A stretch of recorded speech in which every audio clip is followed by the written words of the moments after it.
আসসালামু আলাইকুম। ও আচ্ছা আচ্ছা, ওয়ালাইকুম সালাম। হ্যাঁ, শুনতে পাচ্ছি আমরা। জি, ভালো আছেন ম্যাডাম? হ্যাঁ, ভালো আছি, থ্যাংক ইউ।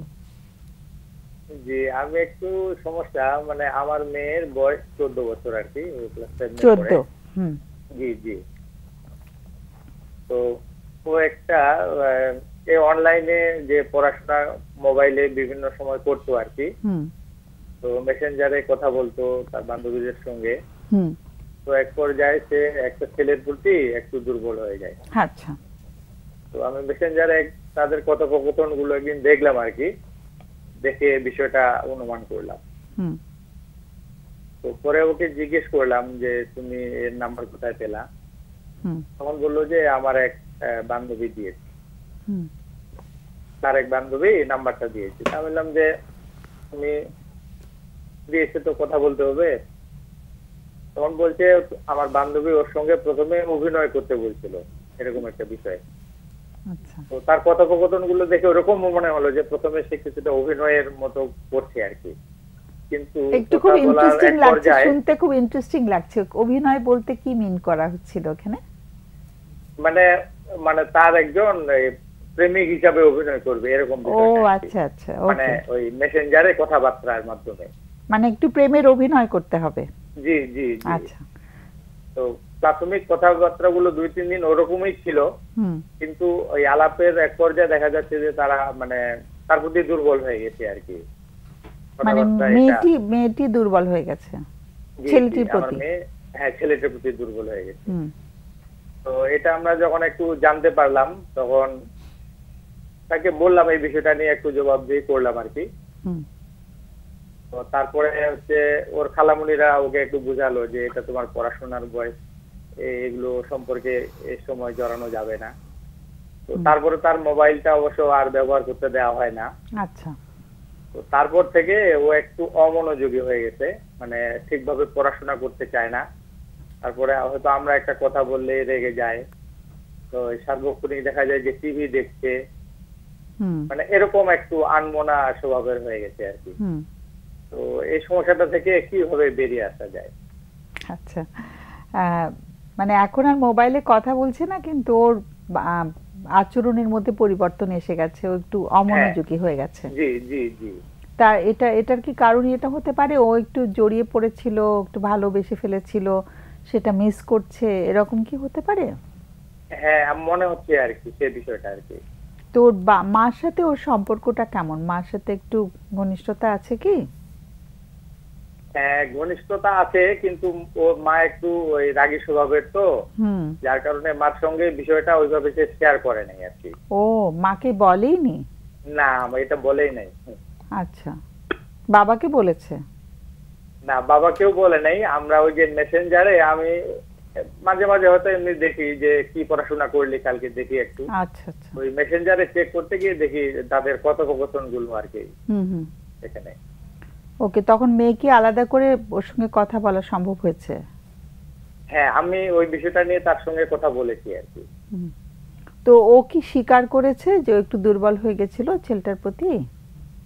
হ্যাঁ, ও স্বীকার করেছে। বাহ, এটা তো খুব অনেক অনেস্টি, হ্যাঁ, জি। অনেস্টির ও পরিচয়, তাই বলছে না? যে আমি প্রথমে অভিনয় করছিলাম, কিন্তু শেষের দিকে আমার একটা হ্যাঁ। দুর্বলতা কাজ করেছে।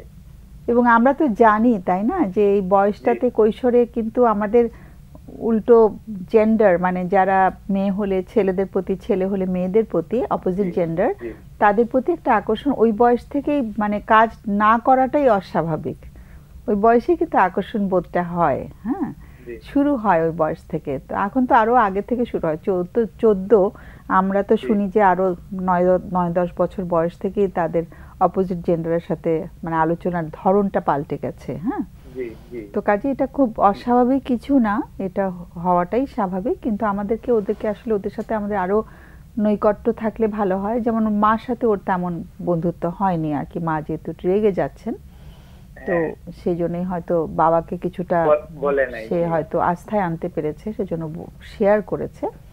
তো জি। প্রশ্নটা হচ্ছে যে কিভাবে ওকে হেল্প করা যায় এই সময়, এখন এই সময়টাতে, বা এই বিষয় নিয়ে, এটাই কি প্রশ্ন? হ্যাঁ, জি, জি, মানে সে যে একটু অমনোযোগী হয়ে গেছে, আহ, পড়াশোনায় মনোযোগী না, সেটাই। বা আমাদের সঙ্গে একটু হয়তো রেগে যায় একটু কথা বললে, হ্যাঁ, এই হ্যাঁ। সমস্যাটা থেকে একটু বেরিয়ে আসছে আজকে। ওর ভাই বোন আছে? জি, ওর ভাই আছে। ওর চেয়ে বড়? জি, বড়। কত বয়সে গ্যাপ? ও ভাইয়ের বয়স হচ্ছে ওই 21, ভাই ও ইন্টারমিডিয়েট ফার্স্ট ইয়ারে পড়ে আর কি। আচ্ছা, ওকে। তাহলে বেশ গ্যাপ আছে না দুই ভাই বোনের মধ্যে বয়সে? হ্যাঁ, 5 বছরের মতো গ্যাপ আর কি। আচ্ছা, আচ্ছা। ভাই বোনের সম্পর্কটা কেমন? সম্পর্ক ভালো, আবারও অবশ্য ওই ছেলে হুম। দীর্ঘদিন থেকে ছোটবেলা থেকে আমার বড় ভাইয়ের কাছে থাকতো আর কি। ও আচ্ছা, আচ্ছা।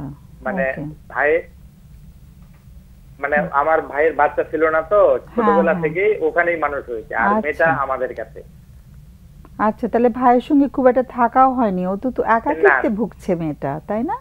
না, ও মাঝে মাঝে অবশ্য বলে ম্যাডাম যে আমাকে খুব বোরিং লাগছে। হ্যাঁ, হ্যাঁ, ও বোর ফিল করার কথা, হ্যাঁ, হ্যাঁ, লোনলি ফিল করার কথা, জি, জি, তাই না? এটা এটা বলে যে তোমার হ্যাঁ। অনেক ভাই বোন, তোমরা মিশে মিশো, হ্যাঁ, আড্ডা হ্যাঁ। দাও, আমার তো কেউ মিস নাই, করছে এটা ওটা। বলে। ঠিক জি, আছে, জি, বুঝতে পারছি। একটু লাইনে থাকতে হবে, প্রশ্ন থাকলে। প্রশ্ন নেই। আমার যেটা প্রশ্ন সেটা হচ্ছে যে এই ওর এই পরিবর্তনটা কতদিন ধরে? এটা যে গত মার্চে মূলত এই সমস্যাটা আর কি। হ্যাঁ, আমি প্রথম মার্চের মাঝামাঝি থেকে সে কথা বলা শুরু করছে, আর মার্চ মাসের 25-26 তারিখের দিকে আমি বিষয়টাকে করছি আর কি, আইডেন্টিফাই করে গেছে। আচ্ছা, ও কি আপনাদের বেশি আগের না, মাসখানেক আগের কথা আর কি। আপনাদের কথা শুনে, মানে কথা শুনে, কিন্তু ওই যে মানে শুনতে চায় না আর কি, জোর করে শোনাতে হয়, বারবার বলতে হয় একটা কথা, কয়েকবার 5-7 বার বলার পর তারপরে তো শুনলো, এরকম আর কি বিষয়টা। আচ্ছা, ঠিক আছে। আচ্ছা, একটা প্রশ্ন করি, জোর করে যে শোনান, কি বলে জোর করেন? মানে ওকে বলি, যেমন আমি ওকে আজকে বাংলার একটা পড়া দিয়েছিলাম যে তুমি গল্পটা পড়বা, আমি তোমার সন্ধ্যার দিকে নিব। সে পড়লো না। তারপরে আমি বইটা ওর কাছে আনে দিলাম, আমি বললাম যে মা তুমি পড়ো, আমি তোমার কাছে কিন্তু পড়াটা নিব। তারপরে কিছুক্ষণ পর আসে দেখি সে তাও বইটা মেলাম করে নাই, টিভি দেখতেছে। তারপরে দুপুরে আবার বললাম যে মা তুমি এখন পড়ো, টিভি দেখিও না, আমি কিন্তু সন্ধ্যার সময় পড়াটা নিব। মানে তাও পড়ায়নি দেখছি। তখন কি আপনি আবার বকা বিকালে- দিলেন? না, বকা দেই নাই। মারেন কখনো? বকা দেই নাই। ওর মা বা আপনি কখনো মেরেছেন? আমি অনেক আগে একবার মেরেছিলাম, একটু এমনি হাতে একটু, মানে একটা আচরণগত সমস্যার কারণে হাত দিয়ে একটু মার দিয়েছিলাম, এটুকু আর কি। ওর তো মোবাইল ফোনটি নিয়েছেন, কি বলে নিয়েছেন মোবাইল ফোনটি? ওকে বলা হয়েছে যে তোমাকে তো পড়াশোনার জন্য মোবাইলটা দেওয়া হয়েছিল, ওর মার মোবাইলটা মূলত ব্যবহার করতো আর কি। তো যে তুমি যেহেতু মোবাইলের অপব্যবহার করছো, যার কারণে তোমাকে এখন আর মোবাইল দেওয়া হবে না, এটাই বলা হয়েছে আর কি। ঠিক আছে, অনেক অনেক ধন্যবাদ। আমরা তো ছোট্ট একটা বাচ্চা সম্পর্কে শুনলাম, ওর জন্য অনেক আমাদের শুভকামনা রইল। আমরা আলোচনা করছি, আমাদের আলোচনা শুনলে ভালো হয়। হ্যাঁ, কে আগে বলবে? তুমি বলতে চাও? বলি।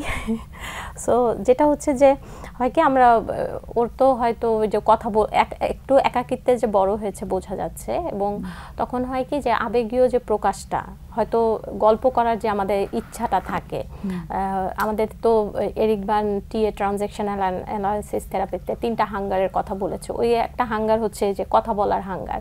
তো ওই হাঙ্গারটা যে রয়েছে, তো ওখান থেকে হয়তো এই যে একাকিত্বের মধ্যে একজন ভালো বন্ধু পেয়েছে গল্প করার মতো, কিন্তু মনে হচ্ছে যে এখন তো সে একটু স্যাড, দুঃখে আছে, তার মধ্যে যদি অনেক বেশি উপদেশ দেওয়া হয়, অনেক বেশি চাপ দেওয়া হয়, ওগুলোকে খুব বার্ডেন মনে হচ্ছে, ওর কাছে মনে হচ্ছে এক্সট্রা আরও চাপ।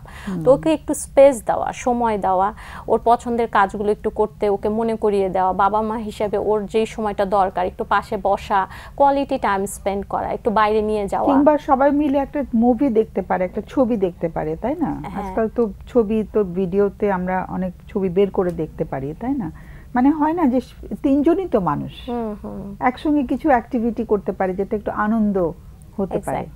এবং কিছু ক্লায়েন্ট এসেও কিন্তু বলে যে ম্যাডাম এমন ভাবে বাবা মা মুখভঙ্গি করে, মানে ওনাদের মুখভঙ্গি দেখলে আরো কষ্ট হয়, যে তুচ্ছ তাচ্ছিল্য করে, যে ঢং কি হয়েছে এগুলো কিছুই না, জীবনে এখনো কিছুই দেখো নাই, হ্যাঁ চাইতেই সব পাচ্ছ তো বুঝবা কি, পড়ো পড়ো, তো এই কথাগুলো তখন ওদেরকে আরো বেশি কষ্ট দেয়, বিরক্তি সৃষ্টি হ্যাঁ, করে ওদের মধ্যে। তখন দেখা যায় আরো রাগ করছে, কষ্ট পাচ্ছে, লুকিয়ে লুকিয়ে কান্না করছে, অনেকে তো সেলফ হার্ম করে, অনেক ধরনের অ্যাক্টিভিটিস করে।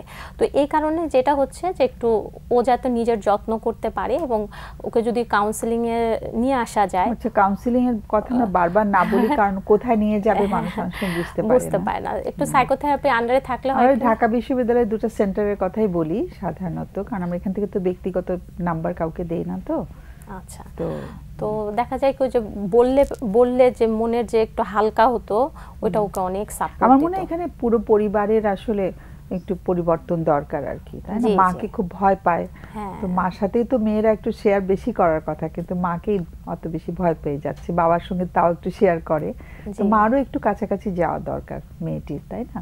জি। ওকে, ম্যাডাম যেটাই আপনি বললেন যে ফ্যামিলি টাইম এবং ফ্যামিলির সবার সাথে সবার একটু ওঠা বসার যে বিষয়টা সেটা হওয়া দরকার।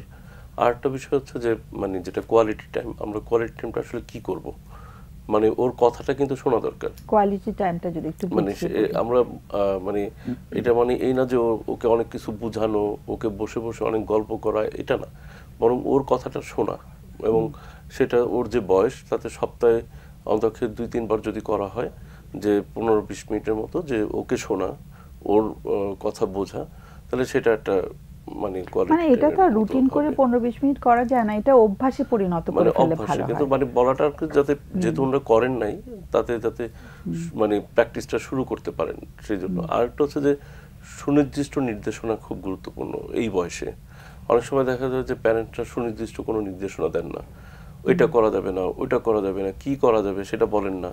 তো বা শুধু প্যারেন্টসরা না, আমাদের কিন্তু আলোচনার মধ্যে জেনারেলাইজেশনটা খুব বেশি থাকে, স্পেসিফিকেশন থাকে না। আচ্ছা। যেটা আপনি বলেন না যে সুনির্দিষ্ট, মানে এরকম করতে হবে, সেরকম করতে হবে, সবাই এগিয়ে আসতে হবে, ঝাঁপিয়ে পড়তে হবে, এই না, না, ধরনের। সেটা না। না না, আমি বলছি আমাদের বাক্যের মধ্যে মানে সুনির্দিষ্ট ব্যাপারটাই নাই আমাদের, মানে আমরা শিখি নাই জাতিগতভাবে, সেটা বলছি। তো সুনির্দিষ্ট নির্দেশনা যেমন এই যে মেয়েটা এই যে একটা অ্যাডোলেসেন্ট এজে আসছে, এখন এই বয়সের চ্যালেঞ্জ কিন্তু অপোজিট পার্টনার খোঁজা, নিজের ক্যারিয়ার ডেভেলপ করা, এই চ্যালেঞ্জগুলো সে মোকাবেলা করতেছে। সেই জায়গাটায় মানে তাকে সাহায্য করা যে তুমি আমরা কিরকম হলে বা কোন বয়সে গেলে এই ধরনের একটা সম্পর্ককে আমরা অ্যাকসেপ্ট করতে পারি, এই ব্যাপারে যদি একটা সুনির্দিষ্ট নির্দেশনা থাকে তখন কিন্তু মেয়েটার জন্য বুঝতে সুবিধা হয়।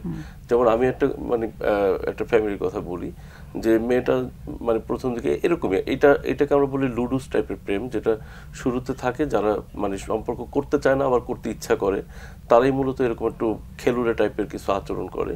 তো এরকম একটা জিনিস ধরা পড়ার পর বাবা তাকে বললো যে দেখো আমি তুমি তার সাথেই মিশবে যাকে তুমি বিয়ে করতে পারো। তো এই কথাটা বলার পর কিন্তু মেয়েটা বুঝতে পারলো যে মানে আসলে এইভাবে ঠিক হচ্ছে না, মানে আমি মানে সে যদি আমার বিয়ের উপযুক্ত হয় তখনই আমি তার সাথে মিশতে পারি বা তার সাথে কথা বলতে পারি। তো এই যে একটা নির্দেশনা ছিল, এই নির্দেশনা কিন্তু তার জীবনে তাকে হেল্প করছে। তো আমি এটা বলার উদ্দেশ্য হচ্ছে যে এইভাবে যদি উনি বলেন তাহলে মেয়েটা হয়তো অনেক কিছু বুঝতে পারবে বা তার ভুলগুলো ধরতে পারবে। কিন্তু যদি শাসন করতে যান, মানে এই ধরনের কোনো কথা না বলে যে কেন করলো বা কিভাবে হইলো বা করছো এখন ঠিক করতে হবে, তখন কিন্তু মেয়েটা কষ্ট পাবে এবং এই মানে ফলো করাটা বা মানে দোষারোপটা কম করে বরং আরেকটু মানে তাকে বুঝতে চেষ্টা করা, আরেকটু যেটা এমপ্যাথেটিক হওয়া এবং কনস্ট্রাকটিভ কথা, মানে আমি এত কঠিন কথা বলতে চাচ্ছি না, মানে একটা ইতিবাচক আচরণটা যদি করেন তাহলে আর কি এটা কাটে ওঠা যায়। আর তারপর তো প্রফেশনাল বিষয়টা আছে, যেহেতু আমরা আজকে যত্ন কিভাবে নেবে এটাই মানে আমাদের হাইলাইট প্রতিপাদ্য করতেছি, বিষয়। যেন আমরা তারা নিজেরা কিভাবে যত্নশীল হতে পারে সেটা আমরা আগে বলতেছি, পরে চিকিৎসার ব্যাপারটা বলতেছি।